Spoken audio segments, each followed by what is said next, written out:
Di sini saya akan memberikan tutorial mengenai bagaimana cara mengetahui petak data DEM mana yang harus kita download untuk mengerjakan suatu project.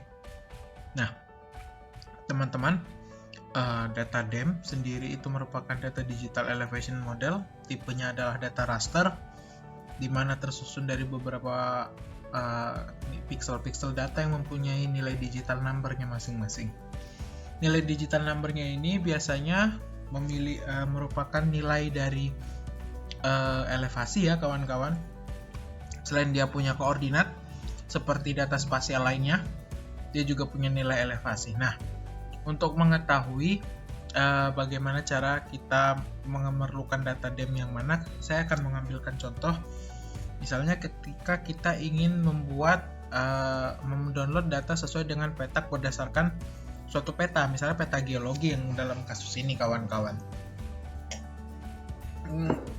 Untuk video tutorial ini ada beberapa hal yang perlu saya disclaimer terlebih dahulu, bahwa kita akan menggunakan sistem koordinat UTM ya, Universal Transfer Mercator, mengingat bahwa data DEM mengingat data DEM itu satuannya itu memiliki satuan elevasi berupa meter ya, punya unit, istilahnya unit panjang yang terdefinisi, sehingga nantinya ketika kita ingin membuat model dan lain-lain itu alangkah lebih bagusnya menggunakan sistem koordinatnya.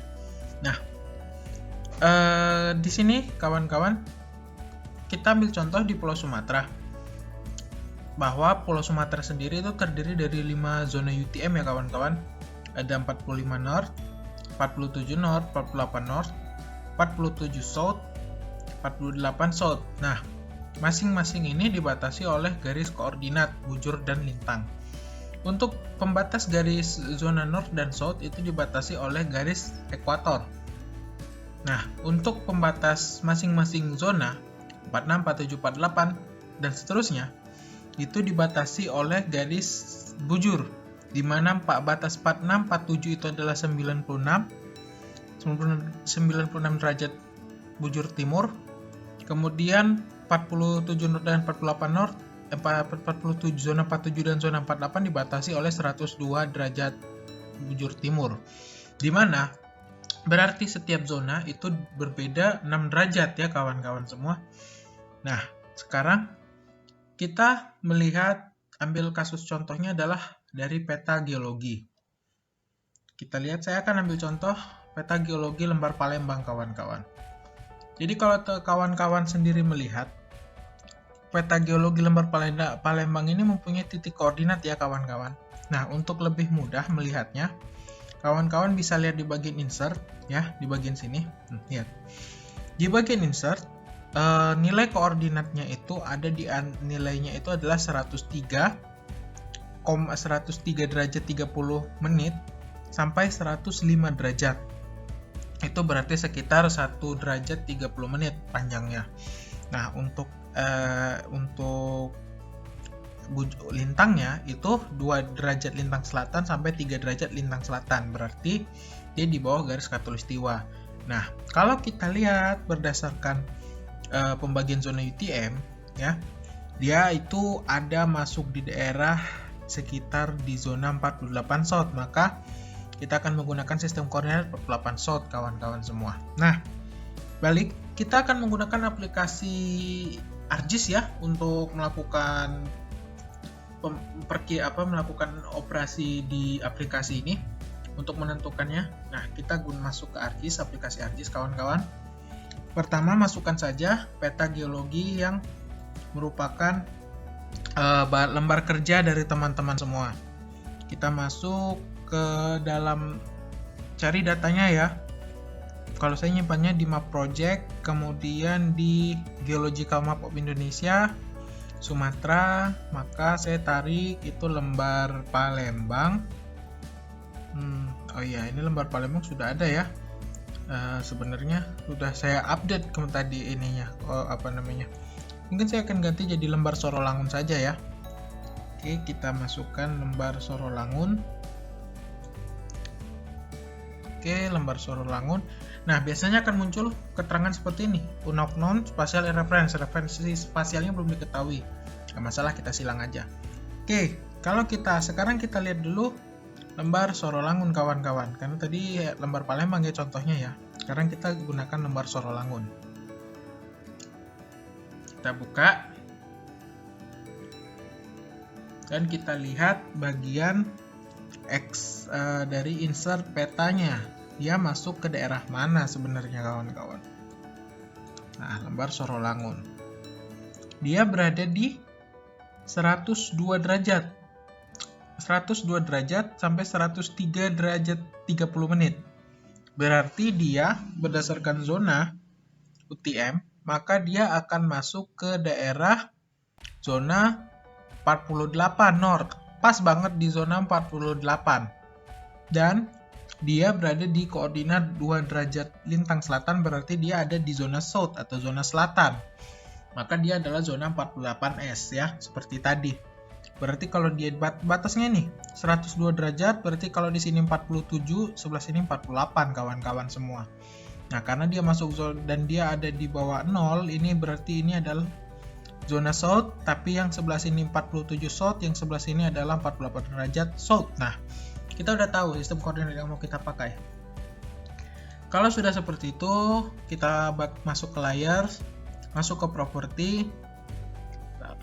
Oke, recording masih jalan, saya takut tadi. Tadi sebetulnya sudah sempat direkam ya, tapi ngulang lagi. Ternyata tombol recordnya belum kepencet. Sedih betul.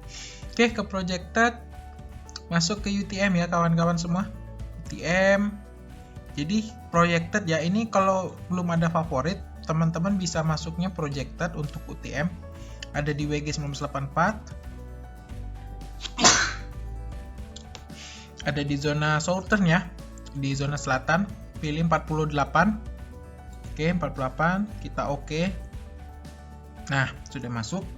Nah, sekarang yang harus dilakukan, tadi lihat di sini unknown unit ya sebenarnya teman-teman.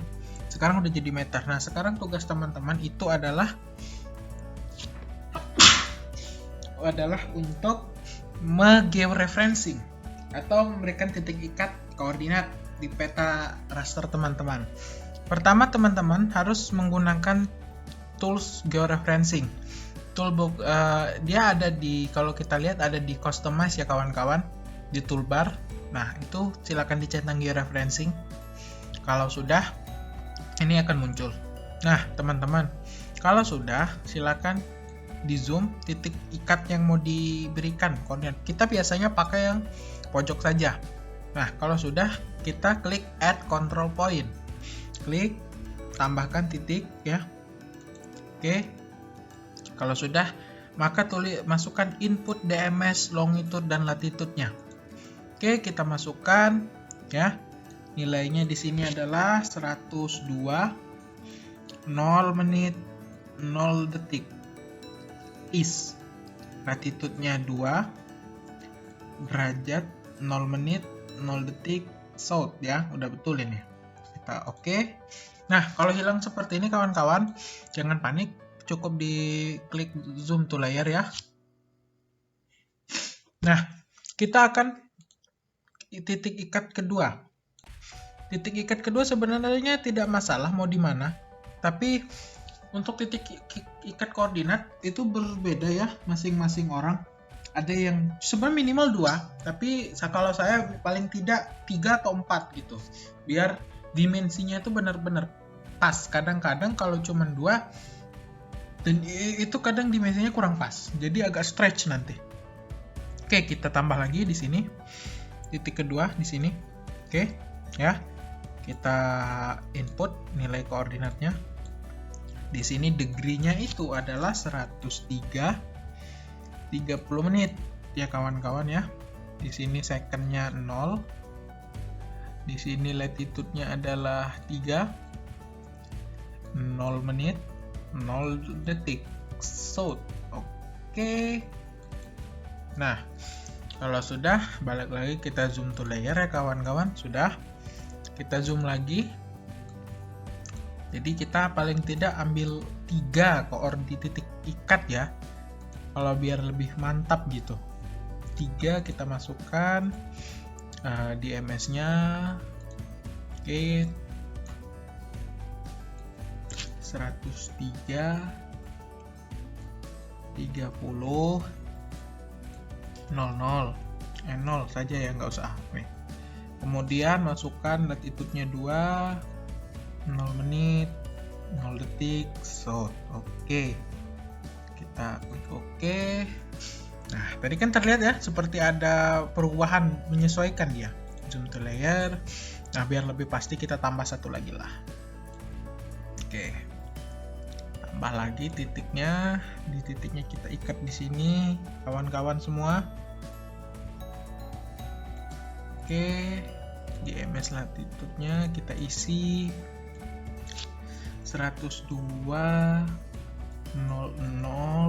Oke, di sini juga 3 derajat 0 0 south. Oke, sudah lengkap ya kawan-kawan.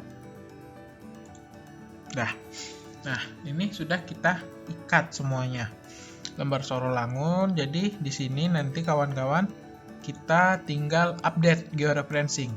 Jadi kalau teman-teman memasukkan peta lembar ini lagi, dia sudah aman gitu, teman-teman udah nggak perlu georeferencing lagi. Nah kemudian teman-teman, data ini, cara untuk mendapatkan data DEM, kita menggunakan peta ini sebagai referensi gitu. Nah sekarang gini, kemarin kan teman-teman untuk praktikum SIG saya dan asprak lain sudah meminta kepada teman-teman untuk membuat peta coupling untuk masing-masing ya. Jadi peta ini dibagi 4 sama teman-teman.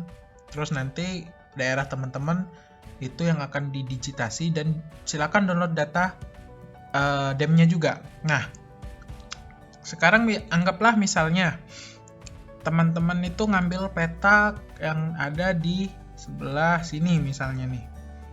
Daerah sebelah sini misalnya. Nih, sebelah sini. Kita atur dulu supaya hollow ya isinya ya. No color. Ininya kita merah, kasih merah.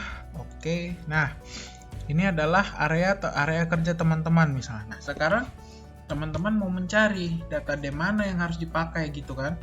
Nah, caranya adalah nanti saya sudah persiapkan datasetnya. Silakan di-download sama teman-teman semua. Di datanya berupa SHP nih. Nah, nanti teman-teman drop data yang formatnya .shp. Data yang formatnya .shp ini teman-teman drag, teman-teman masukkan. Oke. Nah, akan terlihat seperti ini ya kawan-kawan semua. Nah, SHP ini kita taruh dulu, kita bikin hollow biar kelihatan petanya, no color. Ininya kita kasih warna merah, tebalkan biar lebih kelihatan. Oke, akan terlihat seperti ini. Oh, mungkin kita kasih warna yang lain ya, mungkin ya biar enak. Warna biru mungkin. Kok warna malah isinya yang warna biru? Salah. No color, ininya yang warna biru. Nah, ini baru mantap. Oke, nah seperti ini kawan-kawan. Lihat ya. Jadi kurang lebih bahwa daerah teman-teman itu ada di 1, 2, 3, 4, 5, dan 6 petak DEM ini. Mungkin bisa di bawah, tapi terlalu sedikit, jadi kita anggap saja area teman-teman itu adalah yang 6 petak DEM ini. Nah, 6 petak DEM ini teman-teman gunakan tombol identify ini atau tombol identifikasi untuk mengetahui nilai atributnya. Oke, sekarang teman-teman silahkan klik masing-masing kotaknya. Nah, di sini nanti ada kolom nama objek. Nah, nama objek itu ada kode 0913-43 itu adalah kode Demnas yang harus di-download sama teman-teman. Nanti kan Demnasnya nanti ada Demnas strip sekian. Kalau di situsnya ya. Nah, itu berarti teman-teman harus download kode Demnas dengan kode 091343. Nah, silakan dicatat saja nanti. Jadi Demnas berapa aja yang harus di-download sama teman-teman.